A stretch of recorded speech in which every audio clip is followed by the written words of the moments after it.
자, 이 시간에는 윤석열 대통령 계엄 사태에 관한 동아일보 사설 한 편을 읽어드리겠습니다. 음모론과 충동에 휘둘리는 지도자에게 국정 맡길 수 있나? 이런 제목입니다. 한동훈 국민의힘 대표가 6일 윤석열 대통령이 대통령직을 계속 수행할 경우 비상계엄 같은 극단적 행동이 재현될 우려가 크다며 신속한 직무집행정지를 주장했다. 전날까지 탄핵에 부정적이었던 한 대표가 찬성으로 돌아선 것이다. 한 대표는 대통령 관저에서 윤 대통령과 면담한 뒤에도 제 판단을 뒤집을 만한 말을 못 들었다고 했다. 더불어민주당 이재명 대표는 위헌 불법 행위로 주권자 생명을 위협한 대통령에게 한순간이라도 국정을 맡길 수 없다고 했다. 민주당은 윤 대통령의 2차 계엄 가능성을 제기하며 탄핵 소추안 표결 때까지 비상대기 체제에 들어갔다. 국민의힘 의원 중 8명만 찬성하면 탄핵안은 가결된다. 속속 흘러나오는 윤 대통령의 12.3 비상계엄 당시 행적에 관한 전언과 증언들은 그 놀라움에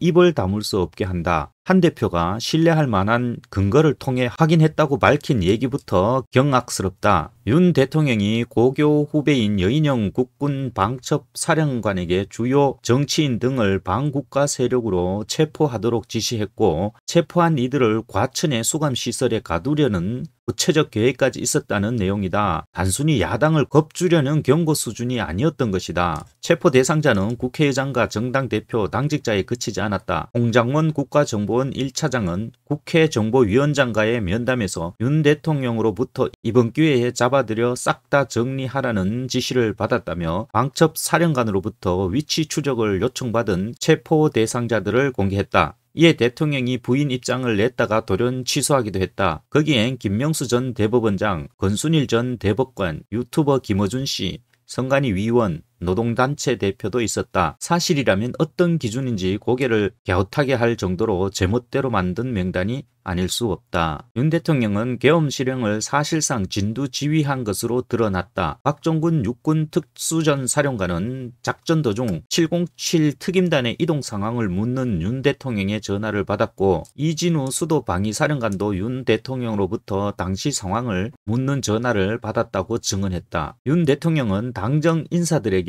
야당에 경고만 하려던 것이라고 했다지만 실제로는 일선 사령관에게 직접 전화해 실시간 상황을 챙길 정도로 비상계엄의 모든 것을 걸고 있었던 셈이다. 김용현 전 국방부 장관이 밝힌 계엄군의 중앙선관위원회 점거 이유도 황당하기 그지없다. 김 전 장관은 300명이 넘는 계엄군이 중앙선관위에 투입된 데 대해 많은 국민이 부정선거 의혹을 제기함에 따라 향후 수사 여부를 판단하기 위해 시스템과 시설 확보가 필요하다고 판단했다며 그것이 윤 대통령의 뜻이었음을 인정했다. 윤 대통령이 극우 유튜버들이 40 총선 부정선거 음모론에 얼마나 경도돼 있었는지 단적으로 보여준 대목이다. 윤 대통령은 이미 위헌 위법적 계엄 선포 자체로 국정 최고 책임자로서 자격을 잃었다. 이번 계엄 사태는 그간 이면에 가려 있던 윤 대통령의 비상식적이고 위험한 현실 인식, 나아가 감정적 충동적 의사결정 행태를 여실히 보여줬다. 과연 그런 생각과 성정을 가진 지도자에게 대한민국 국정의 운전대를 계속 맡길 수 있을지 근본적 의문을 낳게 했다. 대다수 국민들도 고개를 돌렸다. 한국갤럽의 여론조사 결과 윤 대통령의 국정 지지율은 계엄 선포 이후 13%로 떨어졌다. 윤 대통령 탄핵안이 국회에서 가결되면 대한민국은 8년 전과 같은 5개월의 국정 공백 사태를 겪어야 한다. 이미 안보와 외교는 사실상 공백 상태에 들어갔다. 국방부 출범 이래 처음으로 장관 직무대리 체제가 가동됐고 동맹인 미국마저 실망과 우려를 표출하는 상황이 됐다. 그뿐 아니다. 정부 정책 추진력에 대한 시장의 의구심이 높아지면서 연일 주가와 환율이 출렁이고 있다. 국정 리더십의 조속한 정상화 없이는 백약이 무효일 것이다. 이제 윤 대통령에게 남은 선택지는 거의 없는 듯하다. 단지 시간의 문제일 뿐 지금의 자리에서 물러나는 것은 불가피하고 그게 자의가 될지 타의가 될지 선택해야 하는 지경이 됐다. 윤 대통령의 마지막 판단에 따라 한국 정치의 회복, 나아가 국정 전반의 정상화 속도가 결정될 수 있다. 국민은 지극히 상식적이고